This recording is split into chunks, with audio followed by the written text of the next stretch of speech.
Minecraft Update Aquatic Beta 1.5.0.10 out now. Look at the new menus, some other new stuff. Stay tuned and find out. Hey there guys, Skippy here for Skippy 6 Gaming, guys, coming to you with a cool update. We have a new beta build out for this guy. Yeah, basically the beta is from the Insider Hub. You join it on Xbox, and this is basically kind of the preview of Phase 2 for Update Aquatic. I guess they continue to bug fix and do what they need to do here, and then you know, one day when they do the Phase 2, these things are going to be in it. So for this one here, guys, let's go for 322 likes. If you are one of those dudes, don't forget to hit me up in the comments. And yeah, so before we even get into this, you can see these new buttons here. They're looking pretty cool. They're much bigger. They're not different. Back before, on the bottom row, the store and the settings were next to each other. Remember, they were a little bit smaller. These are a little bigger. So I think it looks pretty cool. Again, this is to bring kind of, you know, ease on Pocket Edition more so than, say, Xbox or Windows 10 with the touch screen feature. So I think what I'm going to do is let's just go through the changelog. I'll load up the world here just in case we want to go fiddle with anything, take a look at something.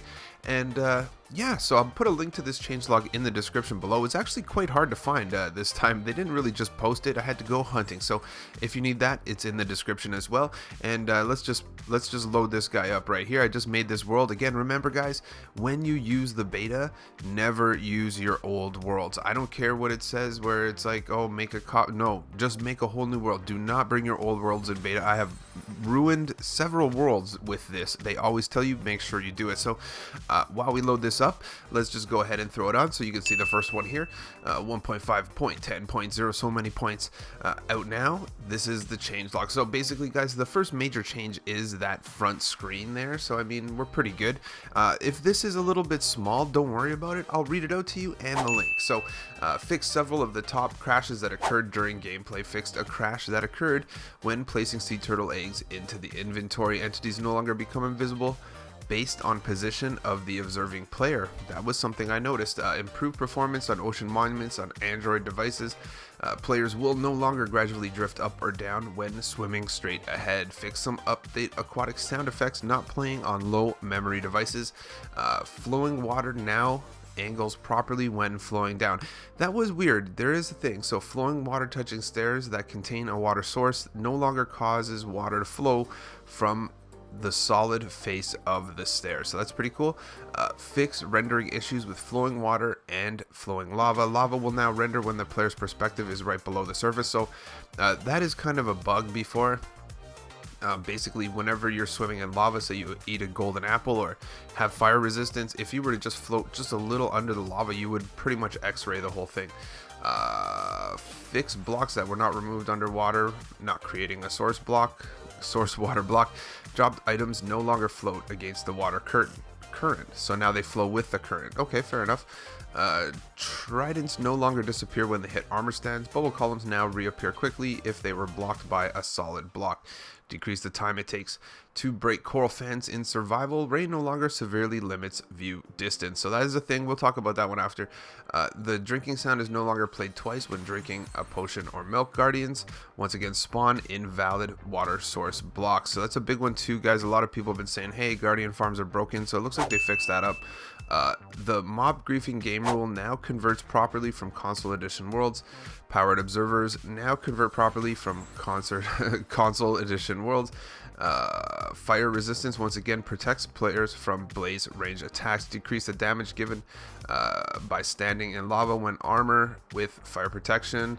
Protection enchantments once again protect players. Yeah, hey, that's what we did. We fixed this one up for you guys.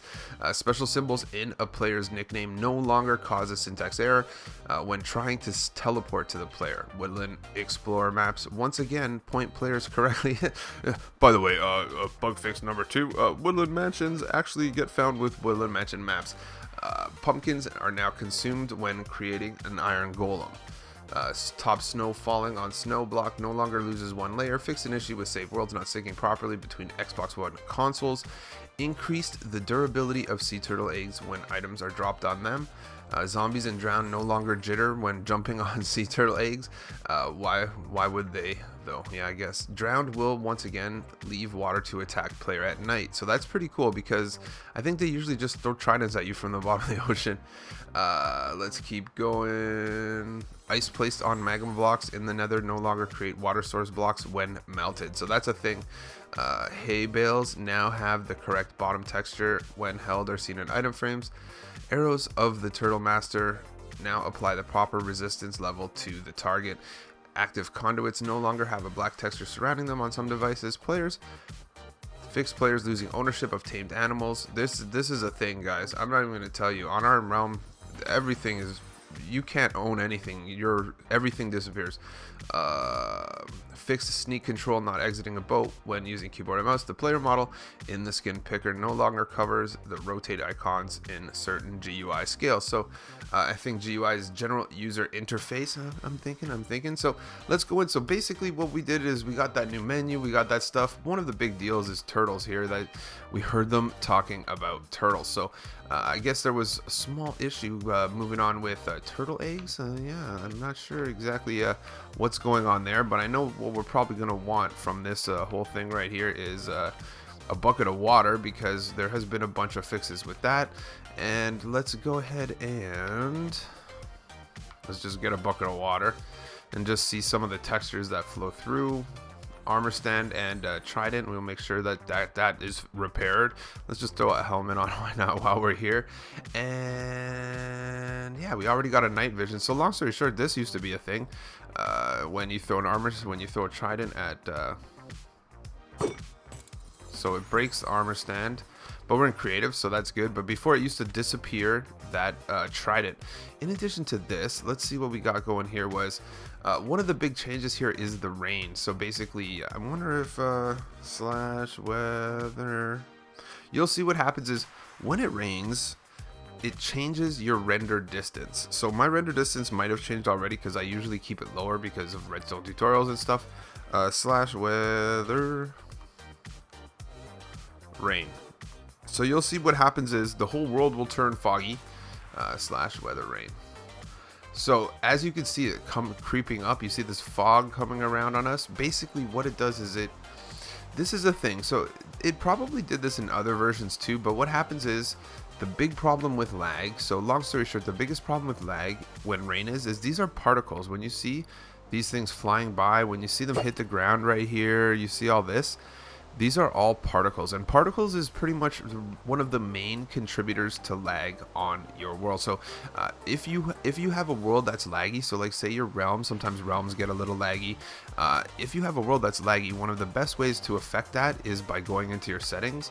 And in your settings, in your video area, you're going to see a lot of kind of odd stuff, but this is pretty much how you keep it down. All this particle render distance 64. So basically what happens is when it rains, your render distance crushes down. Right now it's on max render distance. I didn't change this. I think this is just how it comes. But if you're having problems on a realm, turn your particle render distance down. And that'll basically watch.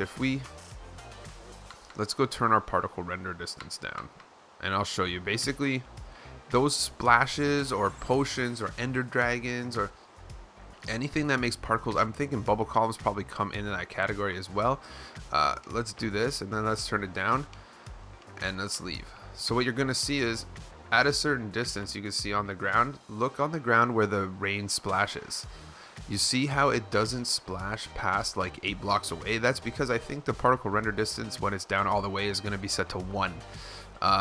Which is one chunk around you, and that's one of the big deals. I think ultimately, guys, what you have to realize about this game is one of the biggest transitions and problems and changes that they're doing with these beta updates for say phase 2 kind of things and stuff like that is trying to make it more functional on all versions of Minecraft. That said, just because an Xbox or Windows 10 PC can do what it needs to do, doesn't mean that a Pocket Edition Pocket Edition player can do it or not. So they have to kind of put in these fail safes. That said, you guys know everything that is in 1.5.0.10, and yeah, you got the whole gist of it. If you want to go to the changelog, it's in the description below. And yeah, stay tuned for some more stuff. Hopefully we get some more aquatic updates coming out for the main version, but till then, the beta is what we got. Thanks a lot for tuning in, and I'll catch you on the next one.